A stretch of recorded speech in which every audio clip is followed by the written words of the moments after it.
क्या भारत पर to front war का खतरा मंडरा रहा? हम ऐसा क्यों कह रहे हैं? हम ऐसा इसीलिए कह रहे हैं, चीन दुनिया का वाजिब एक ऐसा देश है जो कुछ भी करता है तो उसकी घोषणा पहले करता है, और चीन ऐतिहासिक रूप से उन चीजों को करता आ रहा है। जुलाई 2013 में हांगकांग के एक अखबार ने एक आर्टिकल पब्लिश किया और उस आर्टिकल में यह लिखा कि अगले 50 साल में चाइना को 6 वॉर लड़ने हैं।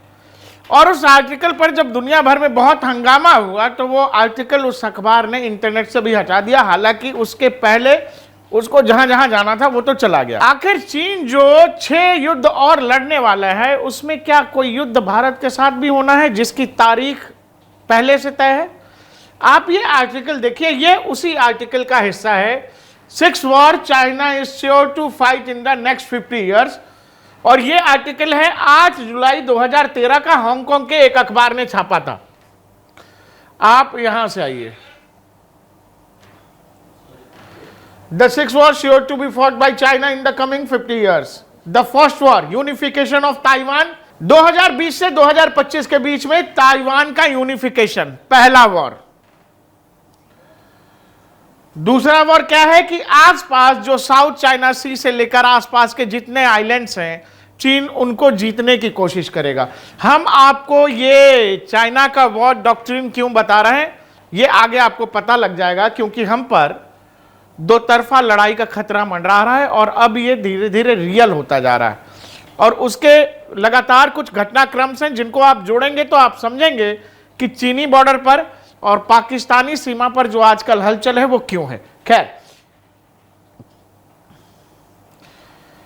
The third war, reconquest of southern Tibet, जो अरुणाचल का हिस्सा है, जो सिक्किम का हिस्सा है, चीन उसको तिब्बत का हिस्सा बताता है और चीन ये बताता है कि वो हमारा है। और इसीलिए यहां पर, और इस आर्टिकल में क्या लिखा है आप ध्यान से सुनो। इस आर्टिकल का जो भारत वाला हिस्सा है उसमें क्या लिखा हुआ है, और यह युद्ध कब से कब तक होना है? 2035 से 2040, यानी ताइवान के एकीकृत होने की तारीख नजदीक है। 2024 चल रहा है, 2025 तक इस आर्टिकल ने दावा किया था कि चीन ताइवान पे अटैक कर देगा। इस आर्टिकल में यह लिखा कि भाई, in my opinion, the best strategy for China is to incite the disintegrated of India by dividing into several countries. India will have no power to cope with China. इस article ने यह लिखा है कि चीन जब यूनिफिकेशन कर लेगा ताइवान के पास, तो दुनिया में ऐसी धमक जम जाएगी चीन की, जिसके बाद भारत की कोई ताकत नहीं बचेगी और भारत को कई सारे हिस्सों में बांट दिया जाए और भारत की वो ताकत नहीं होगी कि वो चीन से लड़ सके। ऐसा कर करके चीन को कुल 6 युद्ध अगले 50 साल में लड़ने। ये आप सेनकाकू द्वीप का नाम सुना होगा, उसके लिए भी चीन को युद्ध लड़ना है। चौथा वॉर, 5वां वॉर क्या है? Unification of outer Mongolia, Mongolia पर भी इनका दावा है। और छठा युद्ध अपने ही दोस्त, अपने ही भाई के खिलाफ लड़ना है। किसको? चीन को।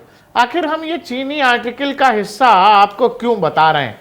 वो इसीलिए बता रहे हैं क्योंकि अभी हाल में भारत के अलग अलग हिस्सों में जो है, दिल्ली, बेंगलोर, लखनऊ, गोवा, अचानक से मेल्स आए और उन मेल्स में स्कूलों को, हॉस्पिटल्स को धमकी दी गई, बॉम्ब ब्लास्ट की धमकी दी गई।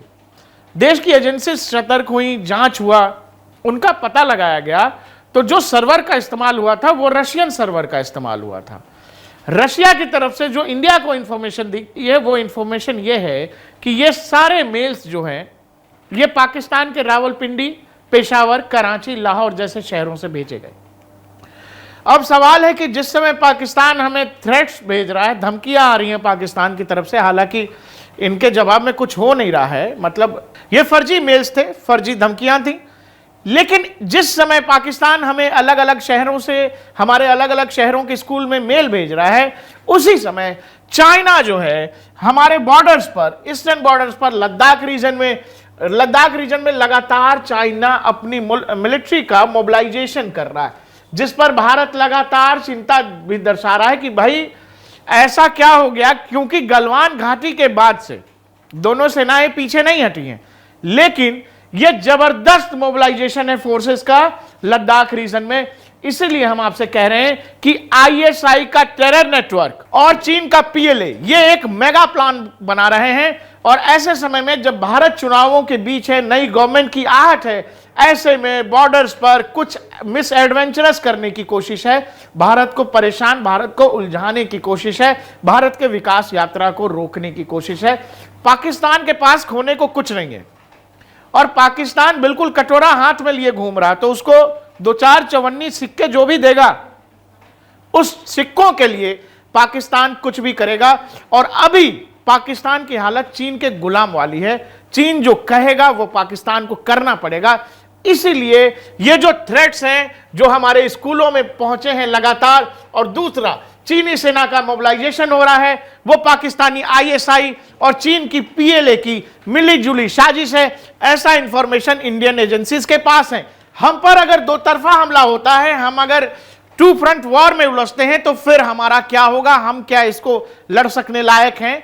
क्या इंडियन आर्म फोर्सेस इस टकराव को सही तरह से डिफेंड कर सकेगी? क्या हम पाकिस्तान और चीन को जवाब दे सकने की हालत में हैं? तो आपको यह बता दें कि हमारे जो पड़ोसी हैं, कोई एक दिन में तो हुए नहीं, हमेशा से चीन और पाकिस्तान हमारे पड़ोसी हैं और दोनों से ही संबंध हमारे अच्छे नहीं रहे, दोनों हमारे दोस्त तो बिल्कुल भी नहीं है। तो इसीलिए इंडियन आर्म फोर्सेस इस बात की हमेशा से तैयारी में रही है कि जब भी भारत पर दो तरफा हमले की तैयारी होगी तो उसके लिए भारत ने हमेशा अपनी तैयारी लगातार सालों में जारी रखी और हाल के 10-12 सालों में यह तैयारी बहुत तेजी से शुरू हुई है। भूतपूर्व जो हमारे सैन्य चीफ थे नरवणे साहब, उन्होंने बाकायदा एक्सप्लेन किया था कि इन फ्यूचर अगर टू फ्रंट वॉर हम उलझते हैं, श्रीनगर की सीमा पर, लद्दाख रीजन में, या ईस्टर्न फ्रंट पर, अगर अरुणाचल सीमा पर, सिक्किम सीमा पर हम चीन के साथ कन्फ्रंट में आते हैं और दूसरी तरफ पाकिस्तान हमें कश्मीर में घिरता है, तो इंडियन आर्म फोर्सेस किस तरह से रिएक्ट करेंगी? आपको पता होगा थिएटर कमांड, आपने सुना होगा, थिएटर कमांड जो है वो इसी एक्सपेंशन का हिस्सा है। ये टू फ्रंट वॉर को लड़ने के लिए ही वो थिएटर कमांड को की आवश्यकता है भारतीय सेना को, और उस पर काफी कुछ काम भी हुआ है। वो थिएटर कमांड कई जगहों पर, कई अलग अलग कमांड्स में ऑपरेशनल भी है। खैर, आपको मैं ये बताता हूं, चीन और पाकिस्तान द एक्सेस एविल, ये एक आर्टिकल है यूरोशियन टाइम्स का। भारत के लिए बिल्कुल ये एविल कनेक्शन है, क्योंकि बहुत बड़ा चैलेंज होगा अगर चीन और पाकिस्तान एक साथ चैलेंज करती हैं भारत को उसके अलग अलग रीजन्स में और अलग बॉर्डर्स पर। देखिए, ये हमारे डिस्प्यूटेड बॉर्डर्स हैं, किनके साथ? ये वाला जो रेड रेड है, ये हिस्सा हमारा चीन के साथ डिस्प्यूटेड है, और ये जो ग्रीन हिस्सा है ये पीओके का हिस्सा है, ये जम्मू कश्मीर हमारे हिस्से में, ये अक्साई चीन जो 1962 में चीन लेकर के चला गया उसके कब्जे में है। और ये सब सेक्टर्स जो हैं, इन पूरे के पूरे इलाके को लेकर हमारा और चीन का विवाद है। चीन इस वाले हिस्से को बताता है, अपना बताता है इस हिस्से को। तो खैर, अभी पूरा का पूरा मामला जो है, आप ये समझो टू फ्रंट वॉर की स्थिति में हम कहां कहां उलझ सकते हैं। वो उलझ सकते हैं यहां इस बॉर्डर पे, नॉर्दर्न बॉर्डर जो है हमारा, वहां पर।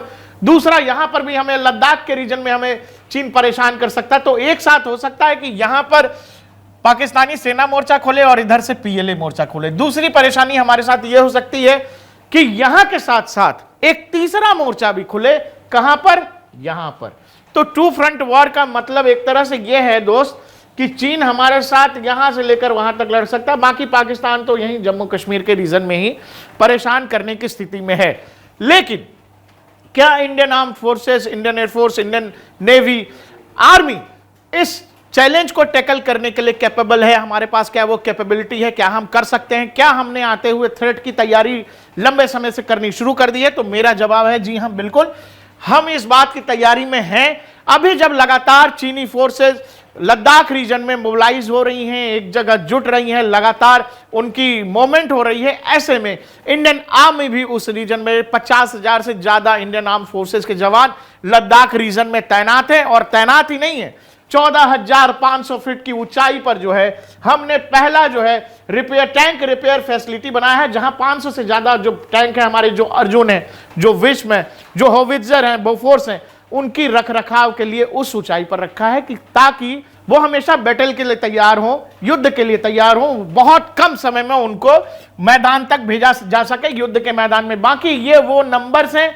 जिन नंबर्स को देखकर आप पाकिस्तान और भारत का एक अंदाजा ले सकते हो कि दोनों मिलिट्रीज की क्या क्या कैपेबिलिटीज हैं। इसके अलावा सबसे जरूरी बात यह है कि जब भी टू फ्रंट वॉर होगा लद्दाख रीजन में, श्रीनगर के रीजन में या अरुणाचल रीजन में, तो सबसे पहले यह बात अपने दिमाग में रख लीजिए कि माउंटेन वॉरफेयर में इंडियन आर्म फोर्सेस का कोई जवाब नहीं है। दुनिया में भारतीय सेना से ज्यादा अनुभव माउंटेन वॉरफेयर का किसी भी देश की सेना के पास नहीं है, और चीन की यह सबसे बड़ी कमजोरी है।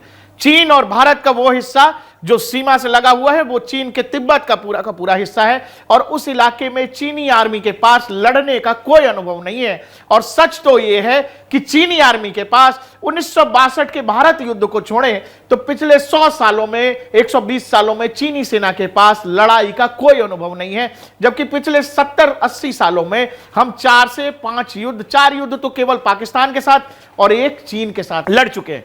इसीलिए यह बेहद जरूरी होता है कि जो लड़ाई का अनुभव होता है सेना के लिए वो आगे की लड़ाइयों में काम आता है। और यही कारण है कि चीन ने जब गलवान घाटी में भारतीय सेना का सामना किया उसके बाद से पीएलए के हौसले पस्त हो गए।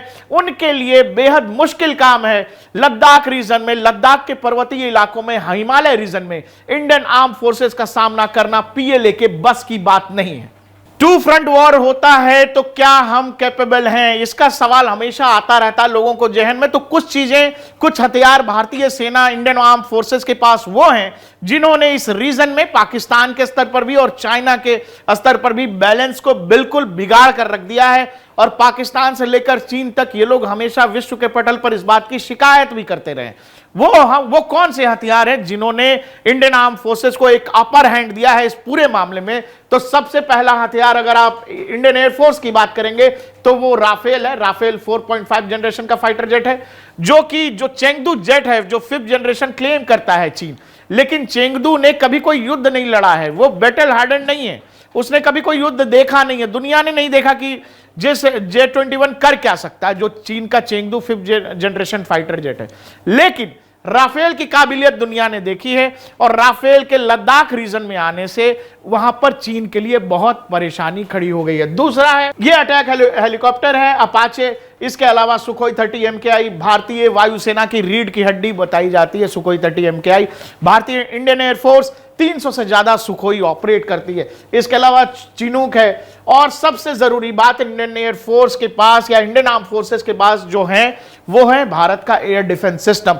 टू फ्रंट वॉर की स्थिति में जब आप डिफेंस की सिचुएशन में होंगे, अटैक की सिचुएशन में अगर नहीं होंगे, तो उस समय सबसे जरूरी चीज है ये एयर डिफेंस सिस्टम। जिस समय अगर मिसाइल से अटैक, बैलिस्टिक मिसाइल का प्रयोग अगर चीन करता है या पाकिस्तान करता है, तो उससे बचाव के लिए हमारे पास S-400 है। और ये वो नंबर्स हैं जो हमने आपको पहले भी दिखाया। इसके अलावा जो जरूरी चीजें हैं टू फ्रंट वॉर को लेकर समझने के लिए वो ये कि ये एक प्रोसेस है, वो होता कब होगा पता नहीं, लेकिन हमारी आर्म फोर्सेस लगातार इस बात की आशंका में अपनी तैयारियां लगातार पूरी करती रहती हैं, और वो इस बात के लिए लगातार तैयार हैं। दूसरा ये दोस्तों, अपने दिमाग से, अपने दिल से, जहन से, जहां भी हो वहां से ये बात निकाल देना कि कभी आप टू फ्रंट वॉर में अगर चीन के साथ या पाकिस्तान के साथ एक साथ उलझते हो तो आपके साथ 1971 वॉर की तरफ फिर से रशिया आके खड़ा होगा। बिल्कुल नहीं होगा। वो इसीलिए नहीं होगा क्योंकि रशिया हमारा अच्छा दोस्त हो सकता है, लेकिन रशिया और चीन एक दूसरे के भाई हैं, वो वैचारिक रूप से कम्युनिस्ट देश हैं। इसीलिए जब भारत और चीन में रशिया को किसी एक को चुनने का ऑप्शन होगा तो वो निश्चित तौर पर चीन को चुनेगा। और इसीलिए हमें कोई गलतफहमी नहीं पालनी चाहिए कि कोई दुनिया का देश हमें टू फ्रंट वॉर से बचाने या हमें समझाने आएगा। वो लड़ाई हमको खुद ही लड़नी है। इसके अलावा सबसे जरूरी बात यह है कि पाकिस्तान एक खतरनाक देश है। सबसे अलग बात यह, खतरनाक होने के साथ साथ वो एक न्यूक्लियर पावर देश भी है। चीन भी न्यूक्लियर पावर देश है और भारत भी न्यूक्लियर पावर देश है। इस रीजन के लिए अगर टू फ्रंट वॉर की स्थिति होती है तो एशिया में यह कॉन्फ्लिक्ट न्यूक्लियर वॉर तक जा सकता है। आपको हमारा ये वीडियो कैसा लगा हमें कमेंट सेक्शन में जरूर बताइएगा। साथ ही क्या आपको भी ऐसा लगता है कि ISI और चीन मिलकर एक कोई बड़ा प्लान कर रहे हैं जिस वजह से श्रीनगर बॉर्डर से लेकर लद्दाख बॉर्डर तक काफी हलचल है?